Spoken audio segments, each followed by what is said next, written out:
Mereka membuat rencana untuk menghancurkan risalah Islam yang sudah sempurna itu dengan cara bagaimana? Dengan membisikkan sebagian perkataan yang indah sebagai tipuan. Ya, dia bikin istilah-istilah tipuan-tipuan supaya umat Islam ini tidak berpegang teguh kepada agamanya. Contoh, jadi orang beragama jangan fanatik. Semua agama benar. Jangan memperdalam ilmu agama, nanti kamu fanatik. Contoh, paham? Berislam itu ya cukuplah sholat, kalau mampu bayar zakat, ya puasa Ramadan setahun sekali, udah cukup, udah ibadah mahdoh saja. Tidak usah bicara politik di masjid, di surau, di pondok pesantren, di majelis taklim. Tidak usah bicara ekonomi. Umat Islam udah ngurus ibadah saja, ngurus surau saja, ngurus ngaji saja. Padahal kita ngaji di surau, di pesantren, yang dikaji itu kitab-kitab fikih, bukan hanya bab wudu, toharoh, mandi junub, tapi kita juga belajar selain itu rukun sholat, rukun puasa, rukun zakat, rukun haji, termasuk juga muamalah, transaksi riba, ekonomi, simpan pinjam, sewa menyewa, memilih pemimpin, mengangkat pemimpin, siapa yang berhak dipilih dalam memimpin umat Islam, itu semua ada fikihnya. Itu kita belajar Islam itu begitu semua rinci, ada babnya. Tapi kita cuma disuruh belajar apa? Bab wudu saja, toharoh saja, mandi saja, sedekah, keutamaan tahajud. Ya itu semua bagus. Tapi kita meninggalkan banyak aspek ajaran Islam kalau hanya seperti itu. Nah, ini cara-cara orang untuk diperdaya dan ditipu oleh setan-setan dari kalangan jin dan manusia supaya umat Islam tidak kenal agamanya, kalaupun tahu cuma setengah.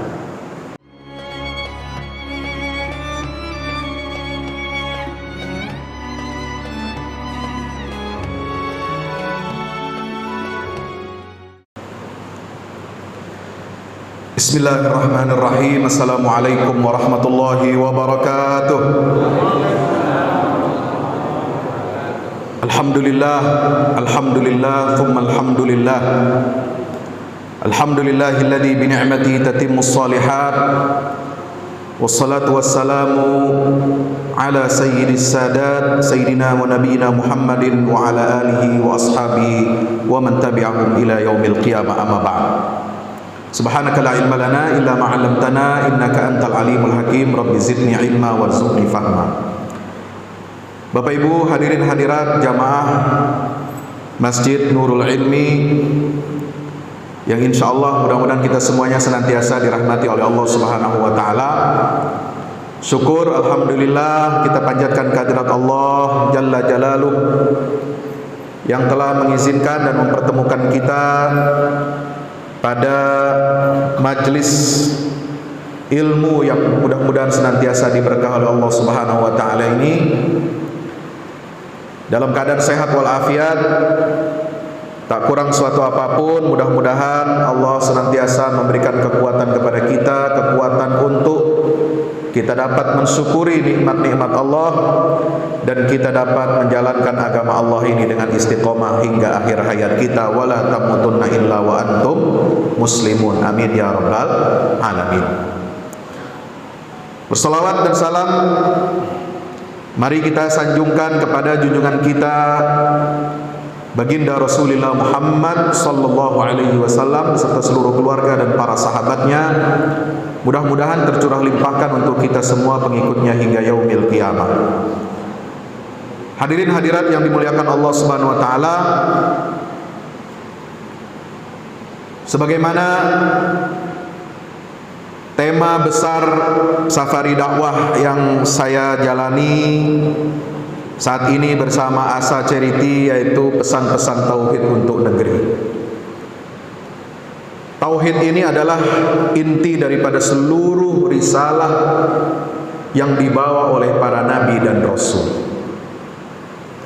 Agama para nabi dan rasul, sistem kehidupan yang dijalankan, yang disebarkan, yang didakwahkan, yang diperjuangkan oleh para nabi dan rasul, namanya sistem itu adalah al-Islam. Inilah agama, sistem kehidupan yang membangun peradaban Islam sejak zaman Nabi Adam alaihi salam sampai akhir zaman, dan disempurnakan oleh Allah dengan wahyu Al-Quranul Karim yang diwahyukan kepada Nabi kita Muhammad sallallahu alaihi wasallam. Sebagaimana sunnatullah, ketetapan Allah, seperti yang bisa kita baca dalam Quran, dalam berbagai banyak surat, para nabi dan rasul itu menghadapi penentangan, menghadapi gerakan pendustaan, pengingkaran, dan penolakan yang luar biasa dari kaum-kaumnya yang ingkar dan kufur kepada Allah Ta'ala. Maka mari kita lihat dan baca serta renungi firman Allah dalam surah Al-An'am ayat 112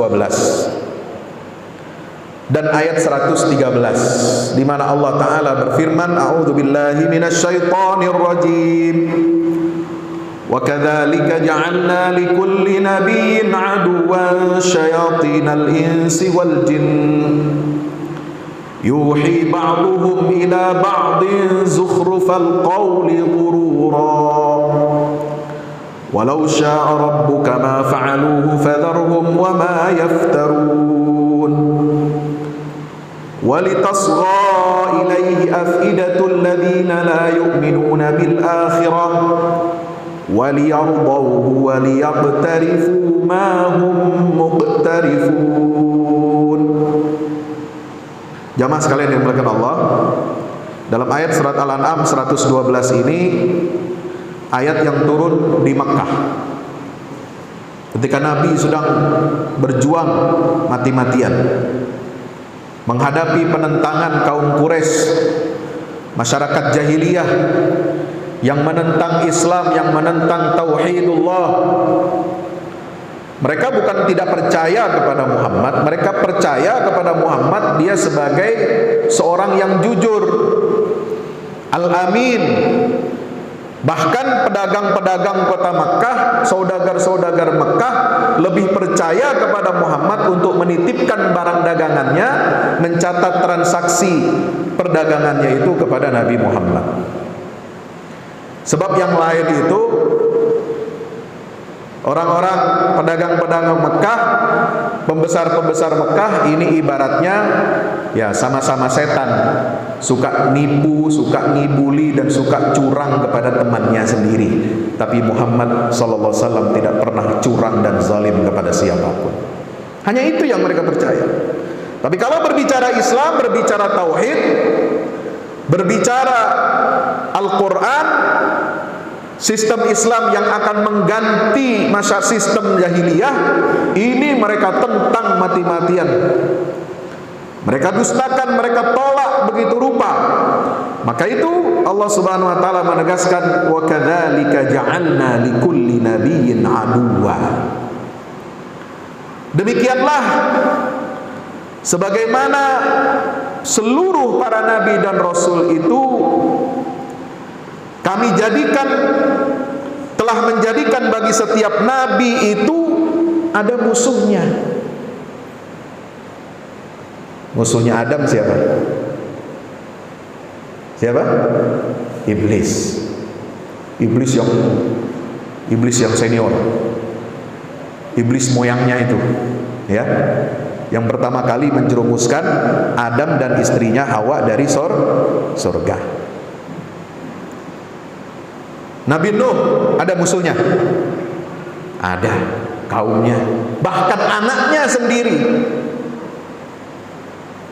menjadi musuh bagi dakwah Nabi Nuh alaihi salam, padahal sudah diajak oleh Nabi Nuh, sudah diperingati, sudah dinasehati baik-baik. Ya bunayyarkam ma'ana wala takum ma'al kafirin. Wahai anakku, jangan kamu bersama orang-orang kafir itu. Ayo naik ke atas bahtera ini supaya kamu selamat. Anak bisa jadi musuh kepada bapaknya, padahal bapaknya adalah seorang Rasul utusan Allah. Nabi Hud, ada musuhnya kaum Ad. Nabi Saleh, ada musuhnya kaum Tsamud. Nabi Shu'aib, ada musuhnya kaum Madian.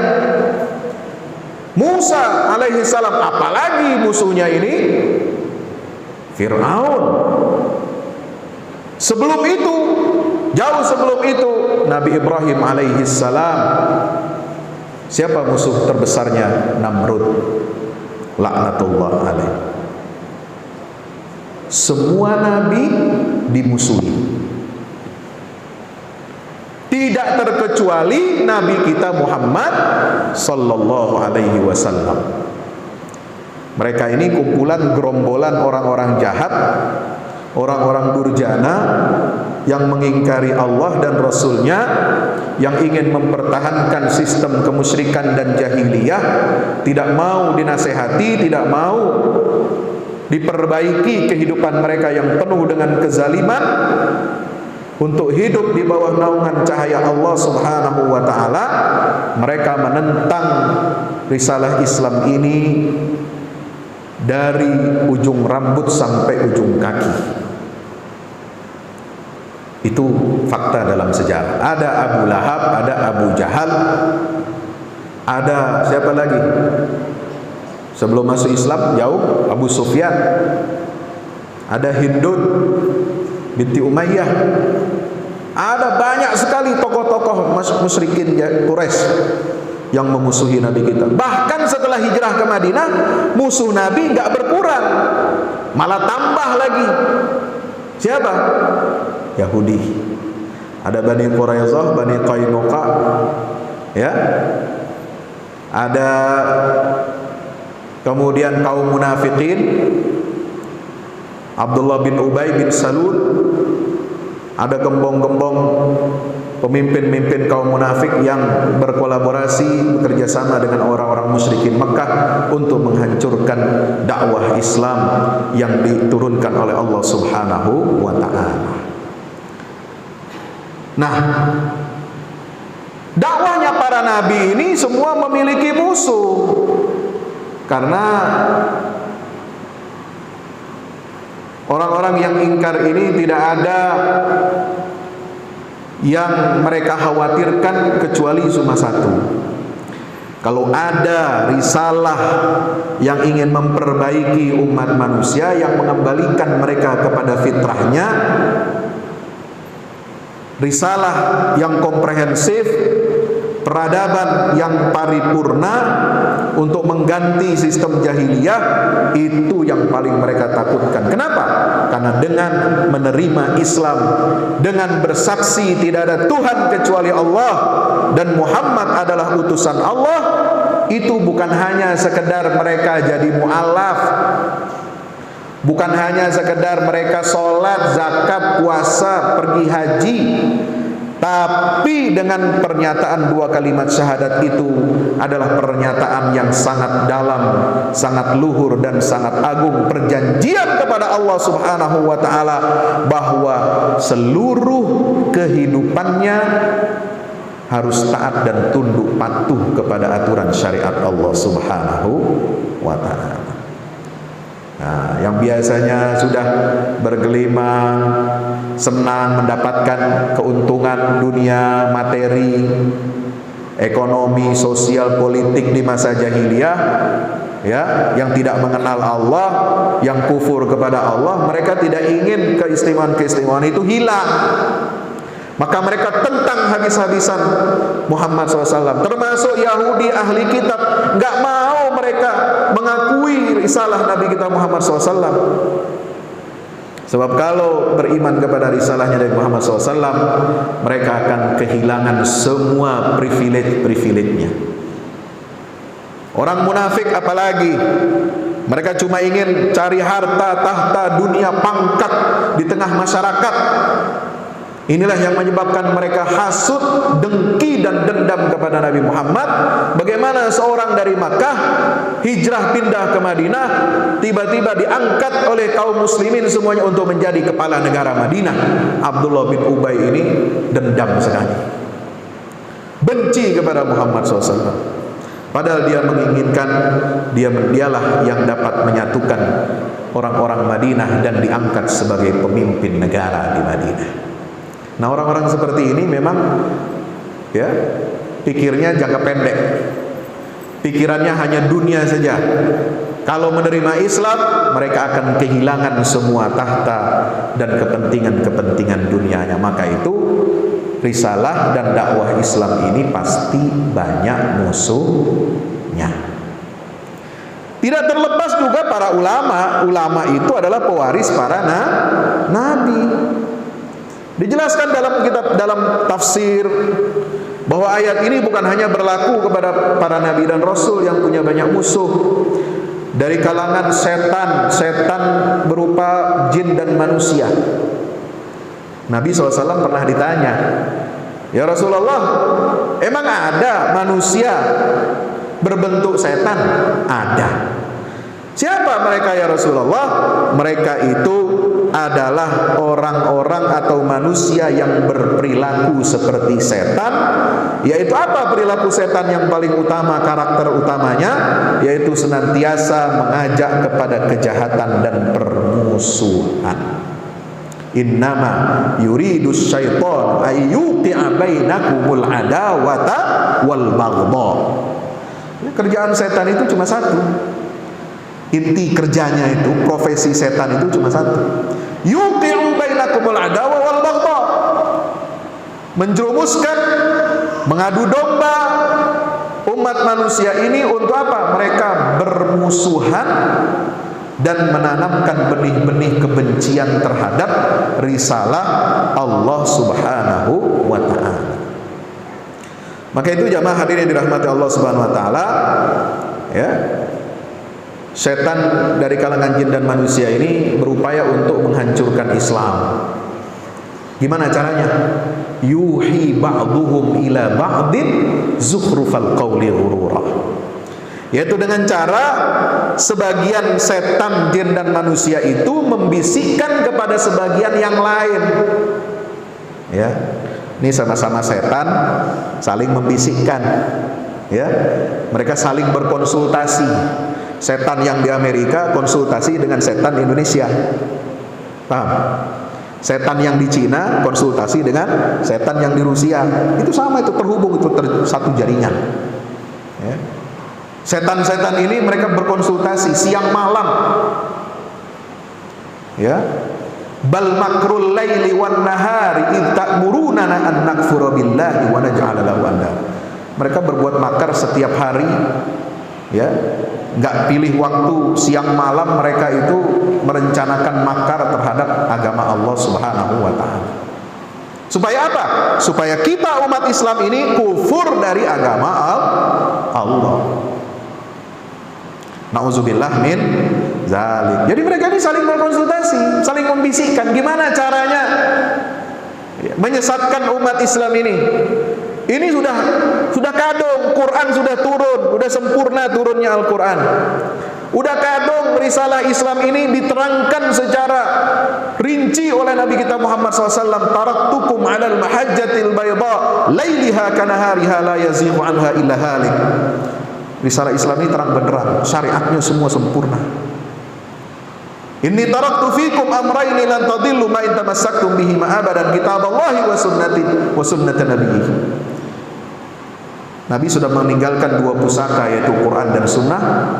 Kalau kita berpegang teguh kepada kedua pusaka ini, kata Rasulullah, kalian tidak akan tersesat selamanya. Udah kadung, Qurannya udah sempurna, syariatnya udah sempurna, rinciannya dalam Sunnah Nabi sudah sempurna. Bagaimana cara menyesatkan umat Islam? Ini yang dipikirkan oleh setan-setan jin dan manusia di timur, barat, utara, dan selatan. Yuhi ba'duhum ila ba'din zukhrufal qawli ghurura. Mereka membuat rencana untuk menghancurkan risalah Islam yang sudah sempurna itu dengan cara bagaimana? Dengan membisikkan ya sebagian perkataan yang indah sebagai tipuan. Ya, dia bikin istilah-istilah ya, tipuan-tipuan ya, supaya umat Islam ini tidak berpegang teguh kepada agamanya. Contoh, jadi orang beragama jangan fanatik. semua agama benar. Jangan memperdalam ilmu agama, nanti kamu fanatik. Contoh, paham?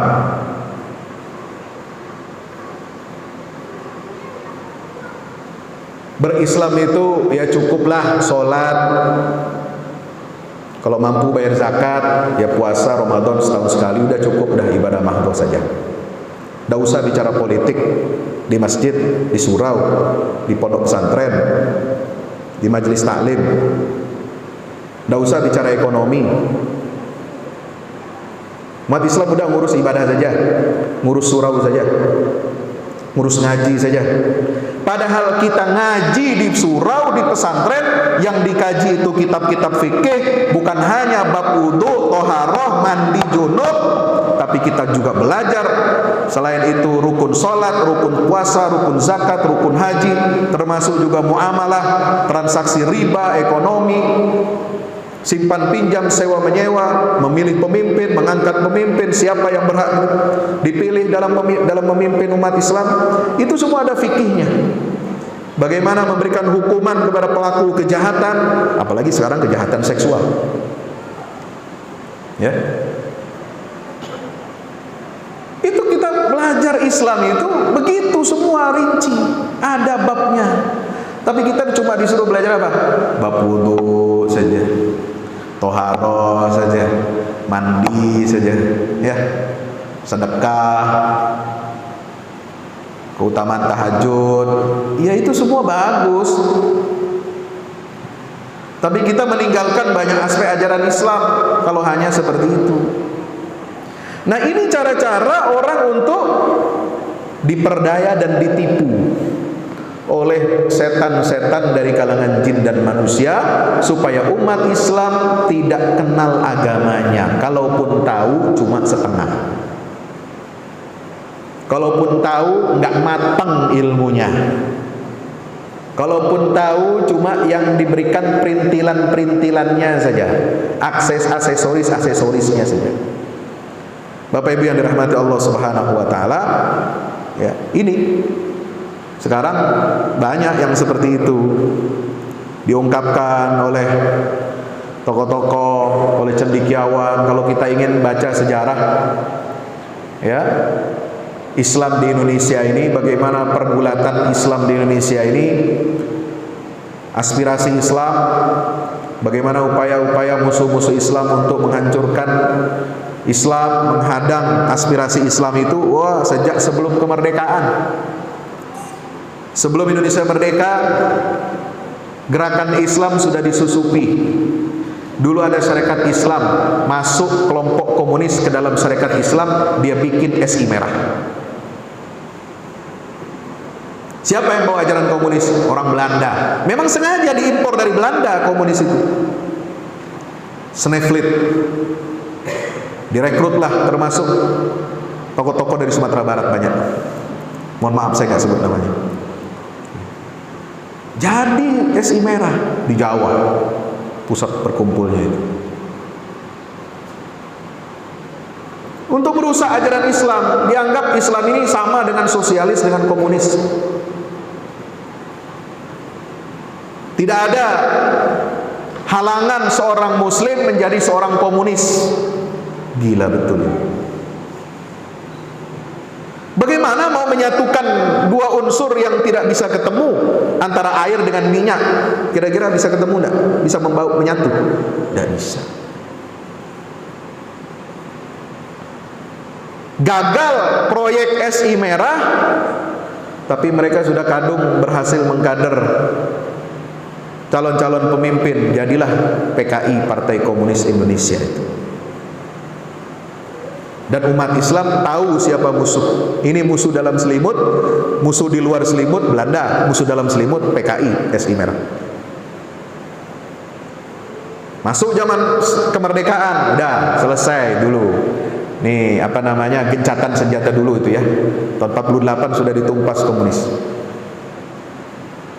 Pemilu 55 sampai konstituante selama 4 tahun. Ini juga pertarungan ideologis.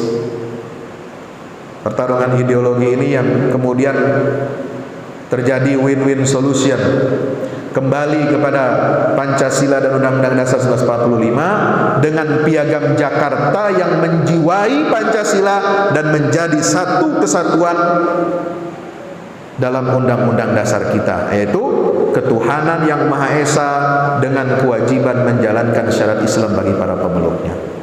Sehingga syariat Islam ini ditegakkan di Republik kita ini itu memiliki jaminan konstitusi. Tapi ada yang tetap nggak suka. Dengan adanya dekret Presiden 1959, masih banyak kalangan yang fobia Islam di Republik ini. Makanya digulirkanlah ide demokrasi terpimpin dengan menggabungkan apa? Nasakom, nasionalis agama komunis. Nah, itu cara untuk ini setan Soviet, setan Beijing, setan Jakarta ini berkumpul gitu. Zaman dulu Pak, saya juga belum lahir, cuma baca saja. Bapak yang sini mungkin sudah lahir ya, sebagian. Tumbang Nasakom, gagal Gestapo, diharapkan TNI dipimpin Pak Harto itu dapat mesra kembali bersama umat Islam membangun negara ini. Ternyata mereka juga yang menggalang Orde Baru ini ternyata juga disusupi banyak kelompok yang fobia Islam, anti-Islam. Tidak ada rehabilitasi terhadap Partai Masyumi, tidak diizinkan ulama-ulama dari NU, Muhammadiyah, Masyumi dan semuanya itu untuk menjadikan satu persatuan. Lalu kemudian apa yang terjadi? Ya, disitulah terjadi sekularisasi di negeri kita ini. Itu berjalan selama puluhan tahun sampai tumbangnya Pak Harto. Tapi sebelum tumbang, beliau sempatlah ya, dia itu bertobat, dekat kepada Islam, dekat kepada umat Islam, merestui berdirinya IJMI, kemudian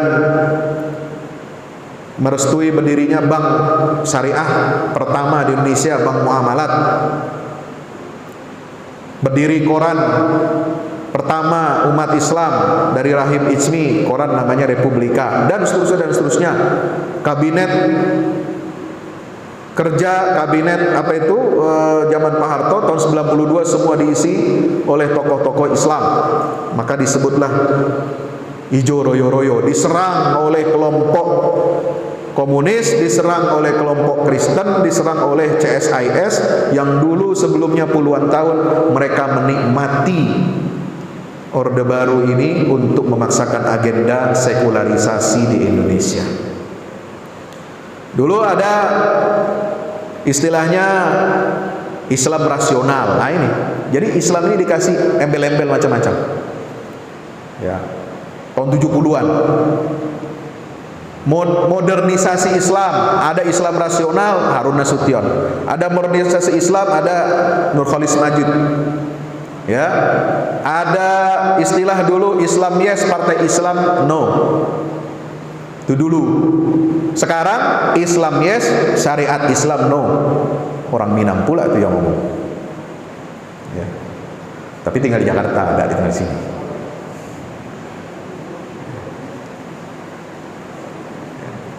Begitu caranya. Kemudian setelah reformasi muncul Islam liberal. Setelah itu gagal, muncul lagi Islam Nusantara. Gagal lagi. Apalagi sekarang? Moderasi beragama. Islam mau dimoderatkan. Maka muncullah istilah-istilah yang tadi saya sampaikan, ajaran-ajaran yang langsung dikendalikan oleh negara ini merupakan tafsir-tafsir terhadap Islam yang tidak sesuai dengan inti ruh dan substansi ajaran Islam yang ingin menjauhkan umat Islam ini dari ajaran agamanya. Dianggap apa? Ya, moderasi beragama itu intinya adalah bagaimana memoderatkan ajaran Islam. Seolah-olah Islam ini pembawa masalah di Republik.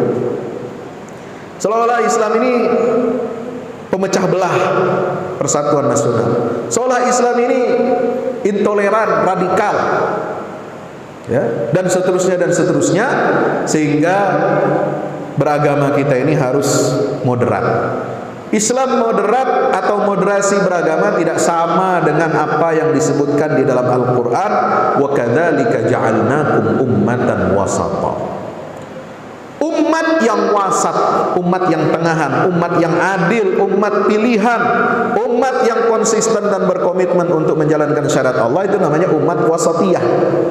Ummatan wasata. Umatnya yang tengah, umatnya yang adil, bukan ajaran Islamnya yang wasatiyah. Ya. Jadi wasatiyah itu adalah mumayyizat, ciri-ciri Islam. Karakter Islam tanpa wasatiyah tidak ada Islam. Jadi jangan ajari lagi umat Islam ini, ya, bagaimana caranya jadi moderat, bagaimana jadi toleran, bagaimana mengutamakan persatuan dan kesatuan bangsa. Umat Islam ini yang sangat toleran. Kurang toleran bagaimana? Ya. Banyak dikhianati berkali-kali di beberapa rezim generasi. Ya, kita masih setia loh kepada NKRI itu. Pancasila diterima sama umat Islam. Tidak ada yang menolak Pancasila. Ya. Pancasila itu lahir karena kompromi politik umat Islam, ulama-ulama Islam yang merumuskan juga. Pertama ada pidatonya Prof. Yamin, orang Minang kan. Lalu pidatonya Soekarno, cuma dia taruh ketuhanan itu nomor 5. Ya, tokoh Islam tidak menerima, ya, ketuhanan itu harus di atas, menjiwai seluruh sendi-sendi kehidupan berbangsa bernegara. Maka dibuatlah panitia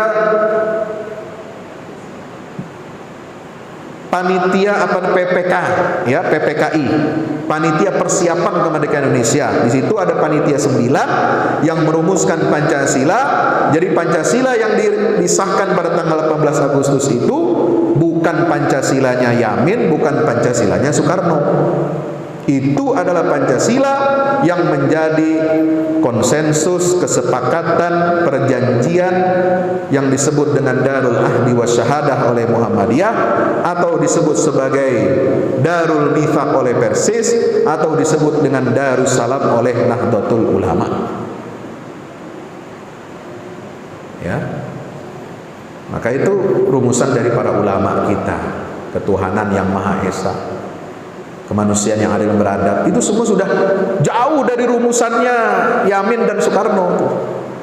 Sudah rumusannya ulama itu sudah, dan disepakati. Dan Soekarno itu yang paling keras meminta semua anggota PPKI yang jumlahnya puluhan orang itu untuk menyepakati dan menyetujui Piagam Jakarta. Jadi yang paling di depan pasang badan untuk Piagam Jakarta ini berlaku adalah Bung Karno.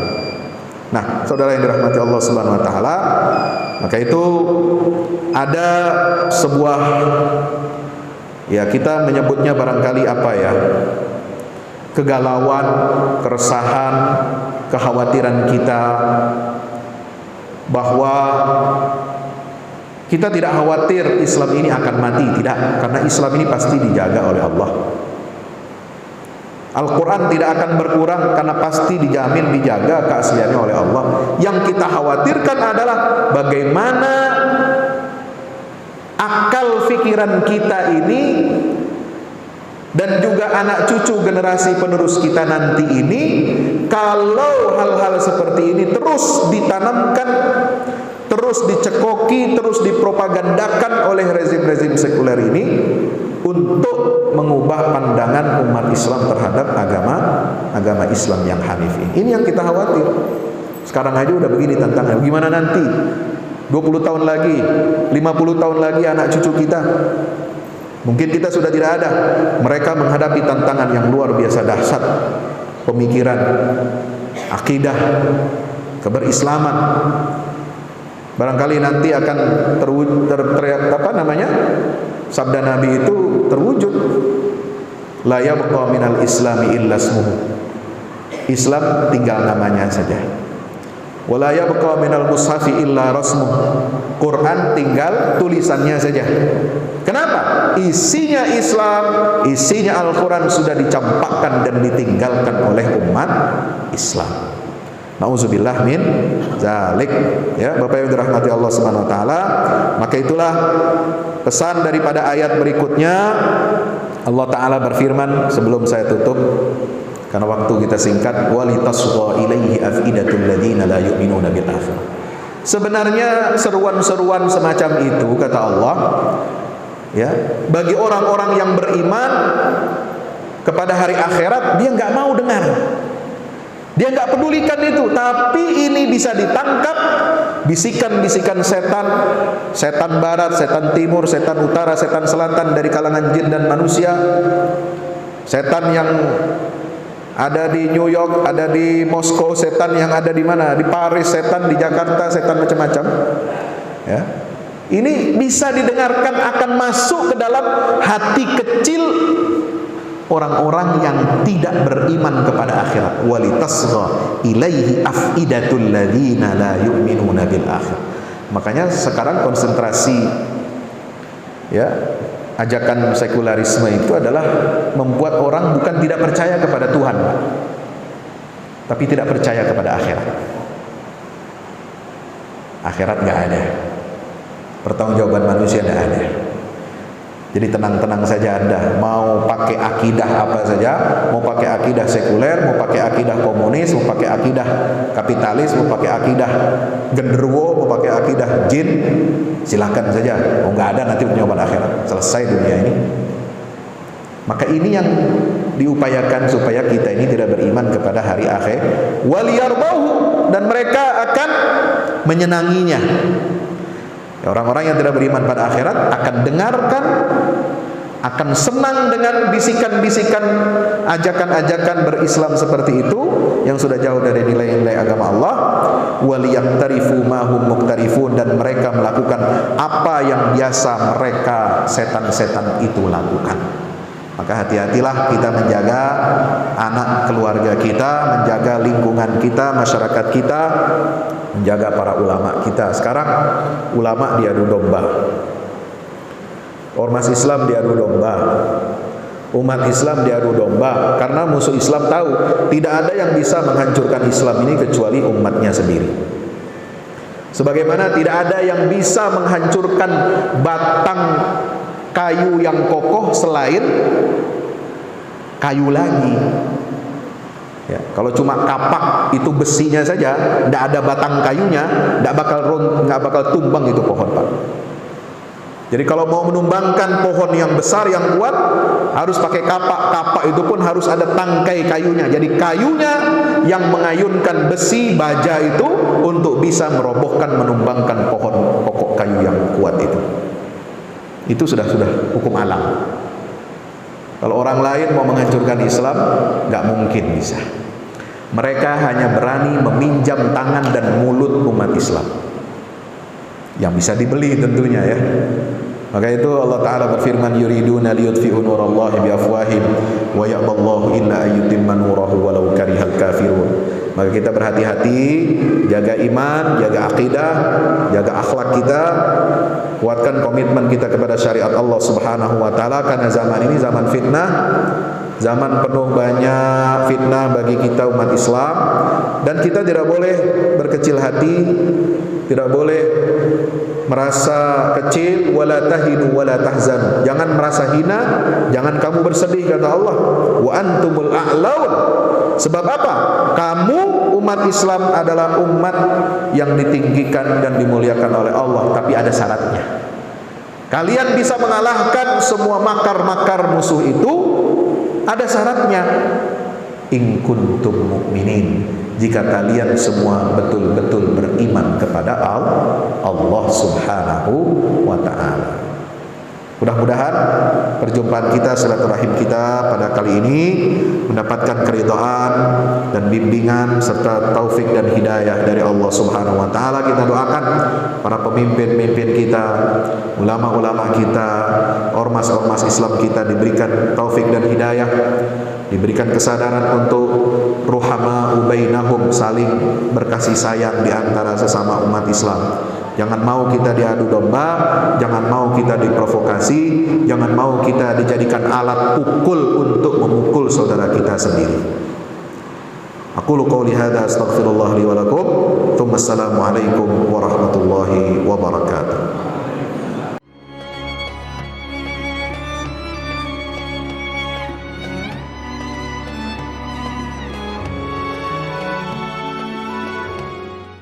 Assalamualaikum warahmatullahi wabarakatuh. Alhamdulillah kita udah selesai pengecoran rooftop ya. Itu tangga buat ke bawah.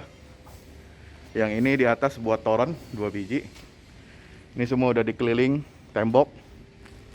Ya, ini untuk lantai paling atas buat futsal, buat jemuran, buat tanaman hidroponik juga ntar insyaallah ya.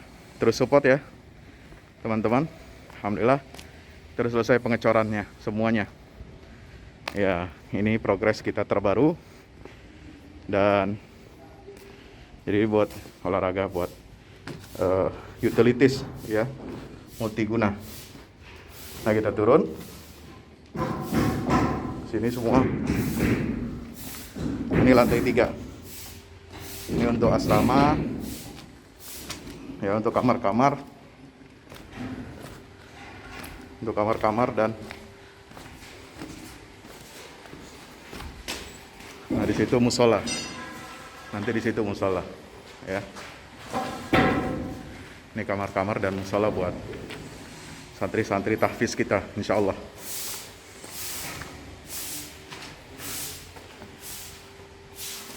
Nah, ini lantai 2 kita turun.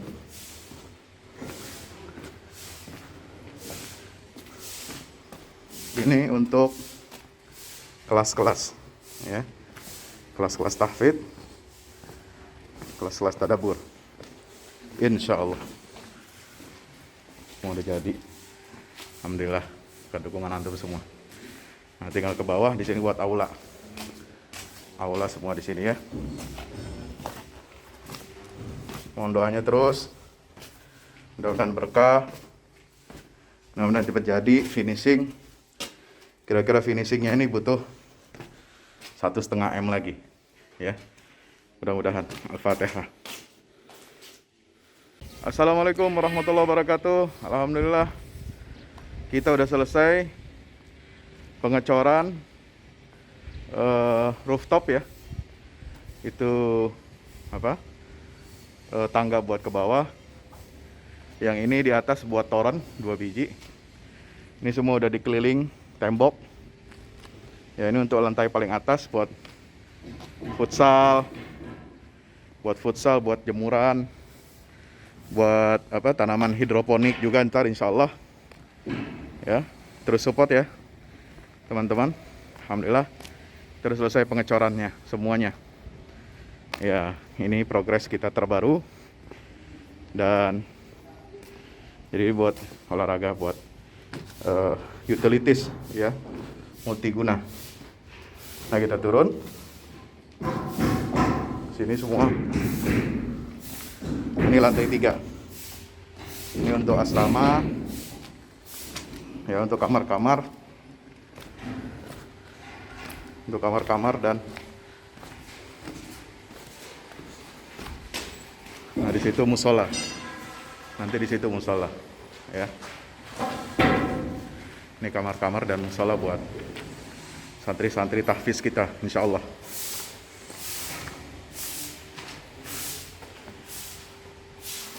Nah, ini lantai 2 kita turun.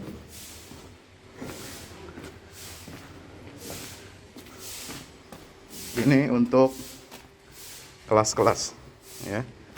Kelas-kelas tahfidz, kelas-kelas tadabbur. Insyaallah. Mau udah jadi. Alhamdulillah, berkat dukungan antum semua. Nah, tinggal ke bawah, di sini buat aula. Aula semua di sini ya. Mohon doanya terus. Mudah-mudahan berkah. Mudah-mudahan cepat jadi finishing. Kira-kira finishingnya ini butuh 1,5 M lagi ya, Mudah-mudahan. Al-Fatihah.